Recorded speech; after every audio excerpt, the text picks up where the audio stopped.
반갑습니다. 발달장애가 있는 18살 딸아이의 엄마이자 더불어민주당 서울 강서갑 국회의원 강선우입니다. 저는 오늘 이 자리에서 꽃으로도 때리지 마라, 아동학대 관련된 여러 가지 생각 여러분들과 함께 공유하고 그리고 몇 가지 제안 드리고자 합니다. 포털 사이트에 아동학대 검색하면 키워드 쏟아집니다. 아동학대의 어두운 그림자는 울산, 칠곡, 평택, 전주, 천안, 창녕 등 아이의 성별, 나이, 그리고 장소 가리지 않습니다. 지난해 아동학대 신고 접수 건수는 약 4만 건으로 지난 5년간 2배 넘게 증가하고 있습니다. 그리고 그 사이 온 국민의 가슴을 핥혔죠. 16개월 영아 사망 사건과 같이 세상을 떠난 아이들 또한 16명에서 42명으로 수직 상승했습니다. 많이들 물어보십니다. 이처럼 가혹한 아동학대 사건이 발생할 때마다 왜 아이가 제때 분리가 안 되고 보호가 안 되는 거죠? 라고요. 그 정답은 정말 열악하기 짝이 없는 현장에 있습니다. 지난 20년 넘는 시간 동안 아동학대는 대부분 국가가 아닌 민간의 영역에 맡겨져 있었습니다. 이에 문재인 정부는 새로운 물꼬를 트고 방향을 바꿨습니다. 보호가 필요한 아동은 국가가 책임을 지겠다는 취지로 아동학대 조사 공공화 사업을 추진했습니다. 즉 민간에서 공공으로 아동학대 대응의 패러다임을 전환을 한 것이죠. 지난 2019년에서야 보건복지부 내 아동학대 대응과가 신설됐고요. 지난해 10월부터 각 지자체에 아동학대 전담 공무원이 배치되기 시작했습니다. 이제 막 시작된 거죠. 하지만 이 같은 시작의 노력에도 불구하고 여전히 갈 길이 멀고 그리고 그 길은 험할 것이다 라는 것이 현장의 목소리입니다. 첫째, 아동학대 전담 공무원 수가 턱없이 부족합니다.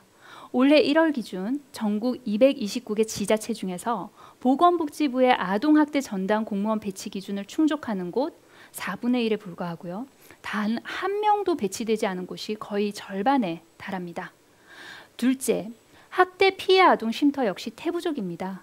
정부가 즉시 분리 제도를 도입한다고 해도 그 대책이 효과적으로 작동을 하려면 아동을 보호할 곳이 넉넉해야 합니다.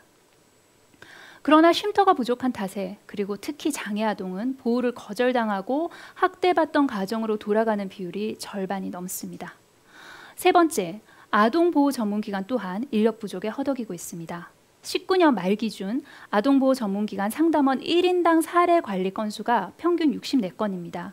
오늘, 내일, 모레 출근해서 내가 관리를 해야 할 건수가 64건이란 얘기죠.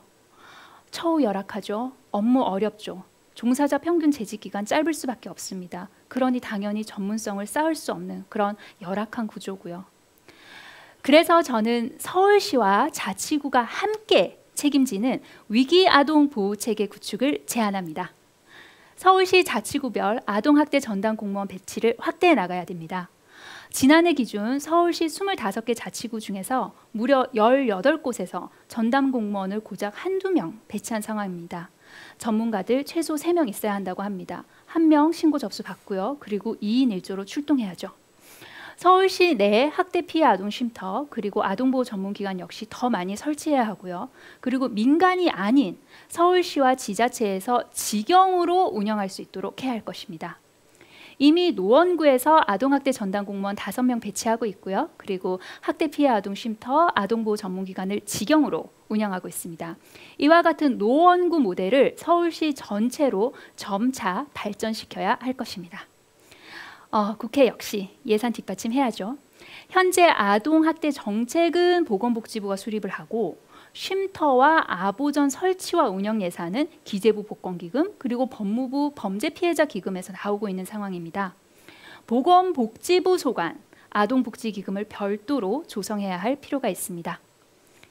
아이를 키우는 엄마, 특히 장애가 있는 아이를 키우는 엄마로서 학대받은 아이의 사연을 하나하나 접할 때마다 무너지는 느낌입니다.